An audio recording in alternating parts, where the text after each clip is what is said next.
কৃষকের সেচ নির্বিঘ্ন করতে গ্রামের বদলে প্রয়োজনে রাজধানীর অভিজাত এলাকায় লোডশেডিং দিতে বলেছেন প্রধানমন্ত্রী। স্বয়ং বিদ্যুৎ প্রতিমন্ত্রীর এলাকা গুলশান বনানীতে লোডশেডিং দিতে বলেন তিনি। এছাড়াও মুদ্রাস্ফীতি কমাতে সকল অনাবাদি জমিতে চাষ করার আহ্বানও জানান প্রধানমন্ত্রী।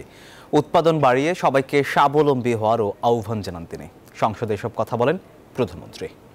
আমাদের বিদ্যুৎ প্রতিমন্ত্রীকে বলছিলাম যে 1000 মেগাওয়াট বা 2000 মেগাওয়াট যেদিন লোডশেডিং হবে আমার গ্রামে লোডশেডিং আর দেবে না, দেবা গুলশান, বাড়িধারা, বনানী, বড় লোকদের জায়গায় যারা সব থেকে বেশি বিদ্যুৎ ব্যবহার করে। বাড়িতে লিফট, বাড়িতে টেলিভিশন, বাড়িতে এয়ার কন্ডিশন, তো তারা একটু 2 ঘন্টা করে দিলে আমার কিন্তু অনেক সাশ্রয় হয়, আমার কৃষকের আর অভাব হবে না। এখন তো সেটাই করবে। এটা মন্ত্রীকে, প্রতিমন্ত্রীকে বলছিলাম তুমি যেখানে থাকো ওইখানে লোডশেডিং দেখতে চাই।